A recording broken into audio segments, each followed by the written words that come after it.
warten auf den Nachwuchs. Vor 20 Tagen haben Hanna und ihre Mutter Kaya rund 60 Eier in den Brutkasten gelegt.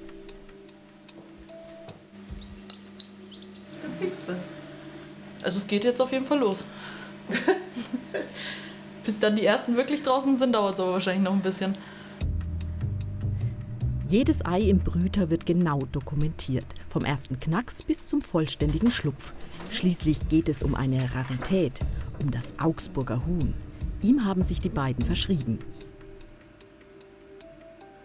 Wenn wir jedes Jahr irgendwelche Küken ausbrüten, dann machen wir jetzt das gescheit und konzentrieren uns auf eine Rasse, die halt einfach einen Arterhalt auch nötig hat. Hier in Landsberg am Lech bei der Familie Staroste kann ich mehr über die Augsburger erfahren. Ein Gastgeschenk habe ich auch dabei. Aber ihr habt echt viel schönen Platz. Ne? Ja. Ich weiß, die Augsburger sind die einzige in Bayern entstandene Hühnerrasse. Ein Julius Meyer aus Hornstetten hat sie 1870 gezüchtet. Gekreuzt hat er französische La Flèche und italienische La Motta-Hühner. Tiffy und Fanny sind sozusagen Nachfahren. Also bei euch haben alle Hühner Namen? Ja, alle. Oh. Jetzt hat es sich erschreckt. Das ist Bambi, unser Theaterhuhn. Wieso Theaterhuhn, Hanna? Weil ich mit ihr im Landsberger Rutenfesttheater mitgespielt habe. Also nicht ich, sondern eigentlich nur sie.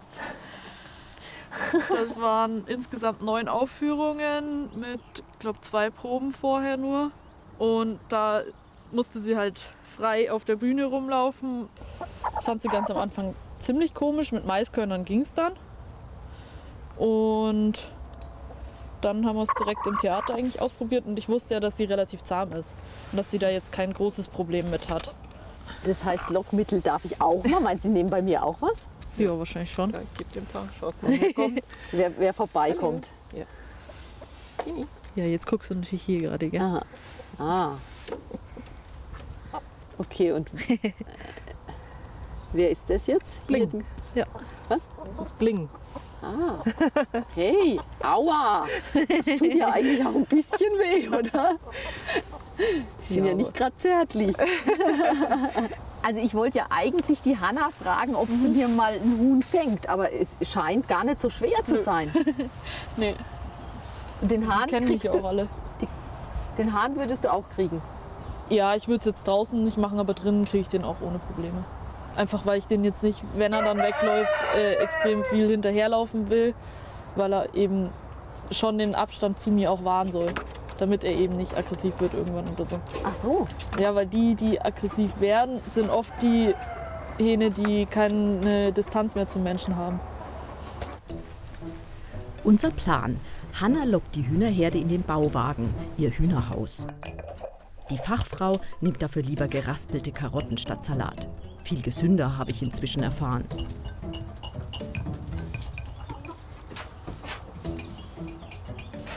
Ich will mir die Rassemerkmale von so einem Augsburger genauer anschauen. Beinahe wären sie ausgestorben, weil die Merkmale eben nicht immer vererbt wurden. Boss ist im Moment der einzige erwachsene Hahn am Hof. Was braucht denn so ein Vorzeige-Augsburger? Also als Hauptmerkmal erstmal den Kamm, der eben vorne 1 bis 2 Zacken zusammen sein sollte und sich dann in 2 Kammhälften aufteilt. Hinten muss er dann wieder geschlossen erscheinen, es ist aber noch besser, wenn er dann wirklich tatsächlich wieder geschlossen ist. Dazu sollte er eben dann die dunklen Augen haben, weiße Ohrscheiben, ja, und eben dieses schwarze Gefieder mit dem Grünglanz. Die Schönheit ist das eine, die artgerechte Haltung das andere. Ein Hahn erfüllt in seiner Hühnerherde auch einen sozialen Aspekt. Also das nimmt schon sehr viel Stress raus, wenn man einfach nicht zu viele Tiere auf einem engen Haufen hat. Ja. Und wenn man Hähne mitlaufen hat, weil der oft dazwischen geht, wenn die Hennen sich streiten. Ja, also sieht man ganz oft, dass 2 Hennen sich irgendwie anfangen zu kabbeln und dann kommt auf einmal der Hahn und stellt sich einfach dazwischen. Und schon ist Ruhe. Ja.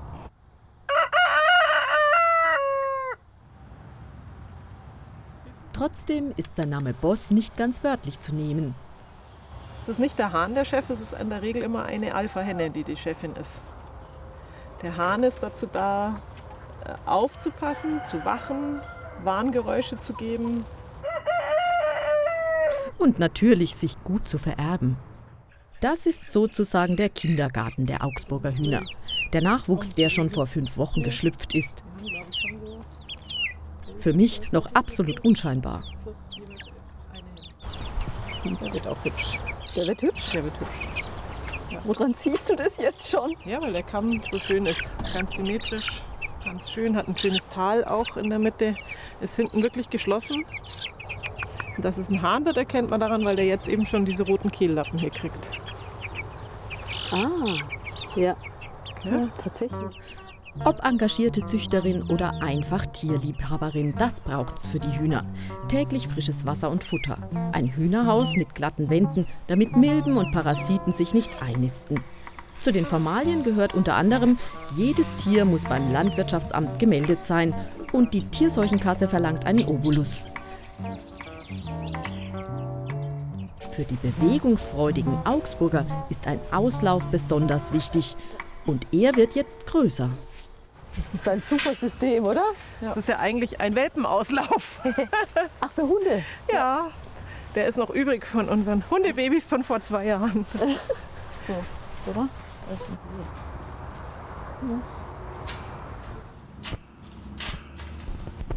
Zum Schutz vor Habicht oder Elster kommt das Netz zum Einsatz. Und es setzt auch dem Nachwuchs Grenzen. Und die können fliegen? Die Hühner? Ja, ja. Ja, also die Kleinen können jetzt schon 2 Meter fliegen. Oh. Weit. Und über die Höhe würden sie drüber kommen. Ja. Echt? Ja. Ja. Das sind keine Schlaftabletten, die möchten sich ein bisschen bewegen und dann sind sie auch ausgeglichen. Und deshalb braucht man sowas. Da minimiert man so solche Sachen wie Federpicken, weil ihnen langweilig ist. Der erste Nachwuchs des Jahres erkundet den Auslauf, während die zweite Brut noch im Ei steckt. Der nächste Tag. Was macht der Nachwuchs? Und jetzt geht es nur darum, wie viel sind jetzt da? Also für uns ist immer so, sind so schon so viel da, dass wir den Brüter ausräumen müssen? Oder können wir den ruhigen Gewissens noch zulassen? Okay, dann gucken wir doch mal, oder? Ja?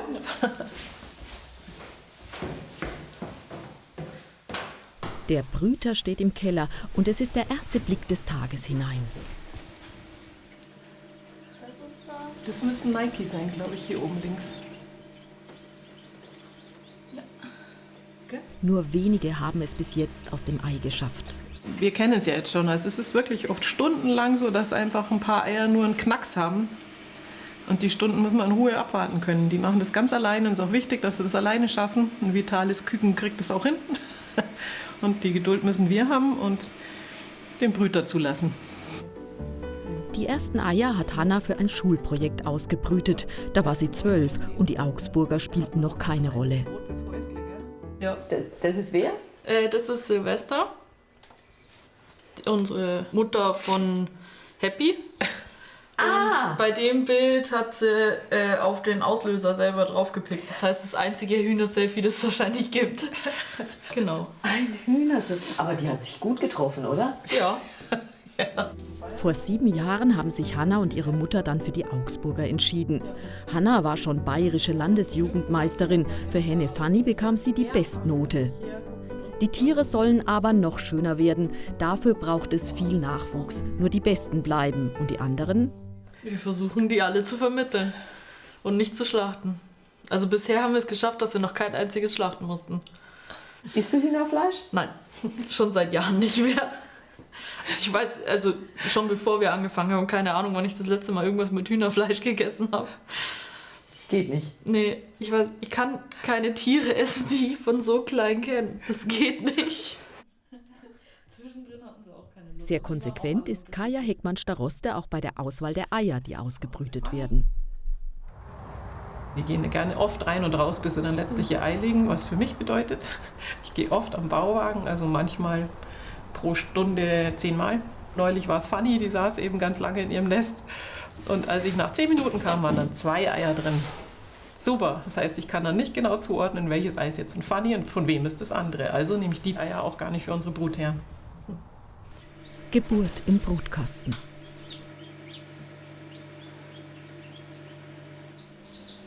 Langsam sind so viele Küken da, dass Hanna und Kaya es wagen wollen, die Tür zu öffnen. So. Machen wir die oberen zuerst.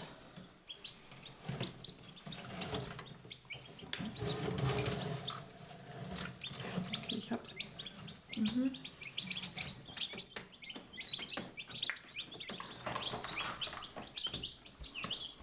Für den Nachwuchs von jeder Henne steht ein Korb bereit. Jetzt nur nichts verwechseln, bis der Fußring am Küken sitzt. So.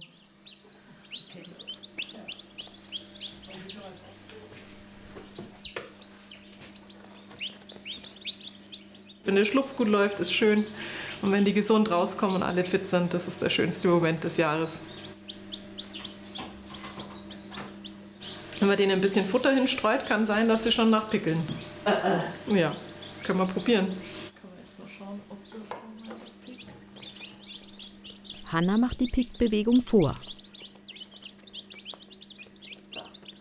Also meistens sitze ich am Anfang schon viel bei denen und halt einfach mal die Hand rein und dann ist es oft so, dass eins einfach auf der Hand mal einschläft. Manchmal setze ich mich auch einfach in den Karton mit rein. Ich glaube, wenn man so eine Rasse hat dann und sich in die so verliebt hat, dann bleibt man wahrscheinlich immer bei der. Und die sind auch, finde ich, immer noch alle wirklich ein eigenständiges Individuum. Also es sind nicht alle gleich. Nur ein Hahn und vielleicht 3 Hennen werden auf dem Hof bleiben, von allen 80 Küken aus dem Jahr. Aber dann sind sie eben auch ein Teil der Familie.